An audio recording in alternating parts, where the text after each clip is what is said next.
Hello again, ladies and gentlemen. Welcome to my training video from Gate English School. My name is Gavin Scott, and today we are continuing our writing course for IELTS Writing. Today, this is the 6th video in our series, and we are continuing to look at task 2. Moving on now to look at the overall structure, organization, and signposting language. While we look at the signposting language, you'll get to see a sample essay and how it should be put together to achieve the scores most of you want to get. So let's begin with a very simple thought. What is an essay? Now, an essay is basically a written debate. A debate is when a team of people stand up and argue a point with another group of people, and they take turns going back and forth to try to change the other side's mind, or to get the people listening to agree with your side and not agree with that side. Okay. In this situation, an essay starts with a topic. Here is the topic. Some people think this and other people think this. We then give our position. We believe this. In your essay, we talked about that in your introductions. I believe that this is a good thing. Okay, so let's take a simple topic. Pardon me. The economy is more important than the environment. I would say that personally, I think the environment is more important than the economy. So that is my position. So the topic, both the economy has some things we need to care about. The environment has some things we need to care about. Discuss your views. That's the topic. So we state the topic at the beginning. Then we give that position. I think the environment is more important than the economy. You can disagree with me. That's okay. In your writing, you can choose either side. You just need to argue it well. Once you have stated your position, you're going to begin your body paragraphs. In your BP1, you're going to start by telling the reader what is the reason for this position.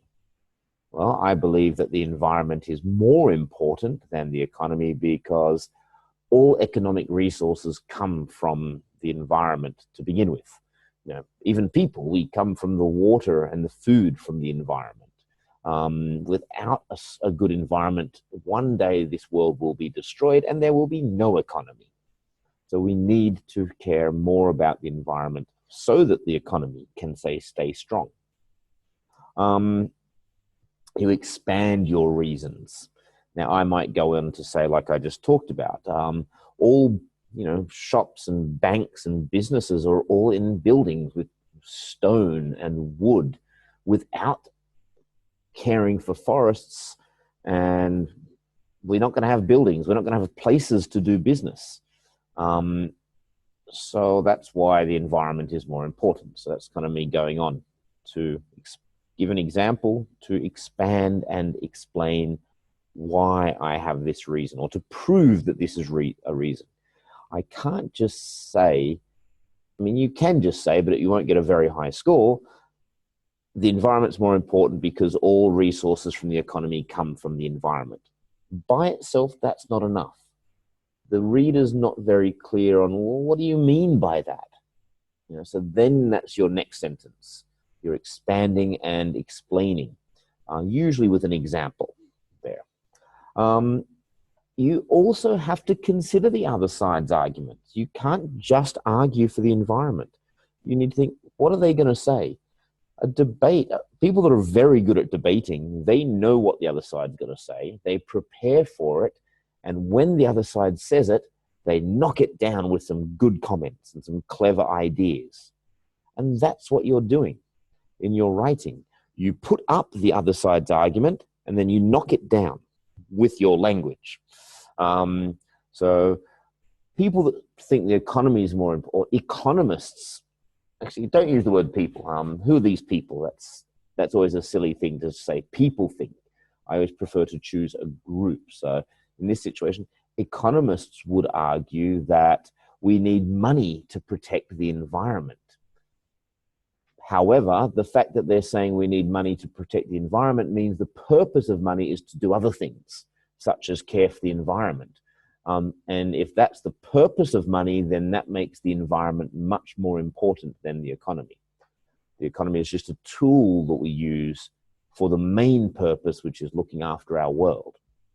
Okay, so I'm putting forward what they say, and then I'm trying to find a problem with what they say. Okay, and then we point out the flaws. Like I just did, I try to find a flaw in the other side's argument. Maybe you have something that goes against what I just said. Now, the good thing about an essay, it's not a real debate. It doesn't go back and forth many times. The other people don't get to argue against your reasons. You can put up your reasons, even if they're not perfect, and no one's going to argue against you. Maybe the examiner might think, what a crazy idea, but they can't really lose marks as long as your ideas are on topic and fit together and do support your position. Even if they're a bit crazy, you're still going to get a pretty good score.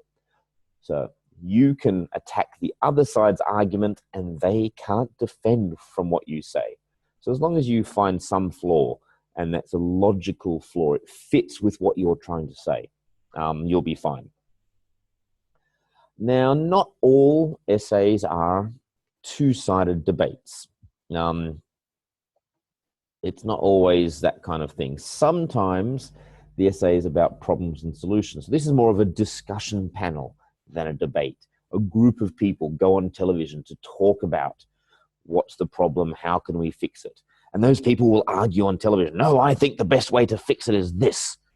No, that's not going to work. We tried it before and it doesn't work. We need to do this to fix the problem. There's actually no one over there. It's just empty room. Anyway, so for these kind of things, you will still start by stating the topic. That's never going to change.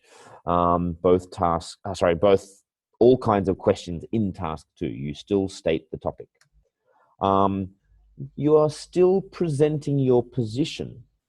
But whereas for the other kind of writing question, your position is more like, this is good because of this. For questions about problems and solutions, your position is what you think are the main problems. Okay, so you think this is the main problem. That's your position. And after you've done that, you're going to expand on that by, well, show us that this is the reason for this problem, or this is the cause of this problem. Show it to us, prove it, maybe an example. Examples would be very easy to show a problem. Then we still need to present what we think are the best solutions to these problems. Now, you can do this in a couple of different ways. There's a lot of different sentence structure, paragraph structures to do this. So that's what we're going to look at next, the way we put the paragraphs together. So first of all, the standard two-sided essay. So that's the one like the debate. So we have questions that might ask you, here's the topic, discuss the advantages and disadvantages. Discuss both sides. State whether you agree or not. Say to what extent you agree. Now, all of these are two-sided essays. And people say, oh, but it says discuss both sides. It doesn't ask you to present a position. Well, you can't really have a proper discussion without a position. You're just like a computer then. You're not a human. You're not discussing, you're reporting there. So discussion does present positions. And as we said when we went in yesterday's, well, not yesterday, in our last class, I don't know when you're watching these videos. Maybe you're watching them all in one day. Maybe you're watching one a week. But as we talked about, the examiner is marking you based on your position. Okay, that is the key word. The essay presents a clear position. So you still have to do that. No matter what the question says, you are being marked on your ability to argue that position. I say the word so many times, position, position, position, because it is key to effectively writing your task 2 writing. Okay, so for all of these, even if it just says discuss both sides, you still have to put forward the two sides, but then say which one you think is better. And those first three are all pretty much the same. The third one, if you haven't seen this question type, it's pretty easy. To what extent means 100% I agree with this side, 100% I agree with this side. Where are you along that line? I mostly agree with this side.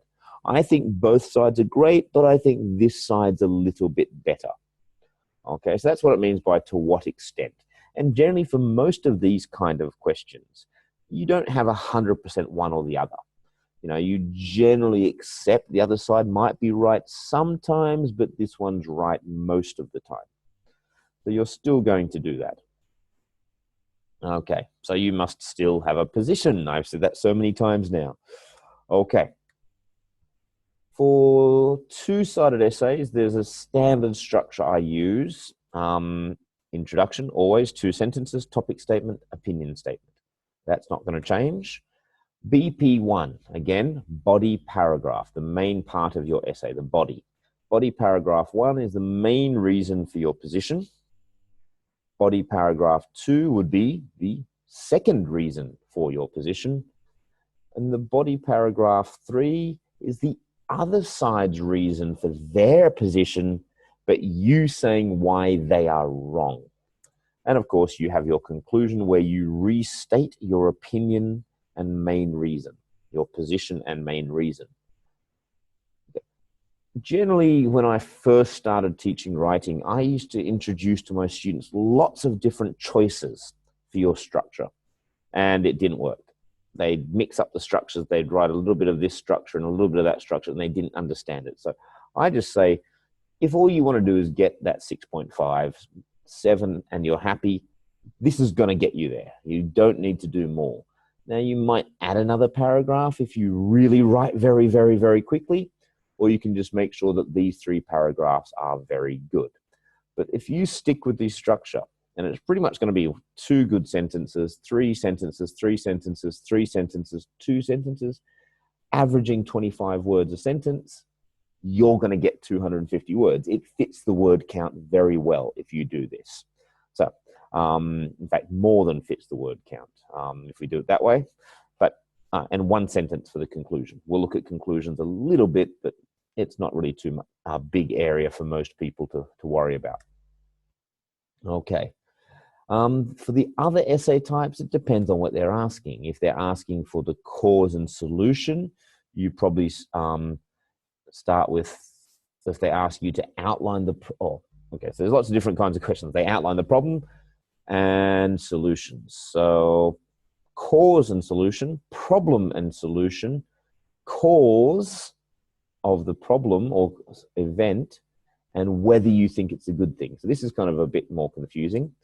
I'm just going to say these are multi-point essays. There's mixed ways of answering them. They have more than 2 sides to discuss. So first of all, if it asks you for problems and solution, one way you might do is something like this. You still start with your introduction, your topic statement, and your opinion statement. If you are not sure about that, go back to lesson 5 in this series of writing videos and have a look at the 4 sample introductions, where 2 of them looked at this kind of essay. Now, problem, solution, problem, solution, problem, solution, starting with the biggest problem and solution and going down to the less important. Now, you could really cut out the BP3 and make your BP 1 and 2 more detailed if you wanted. Another thing you could do is,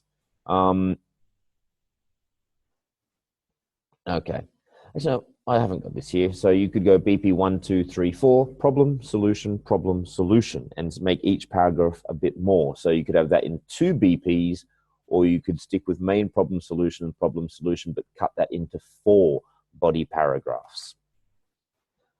Okay, looking now at a different kind of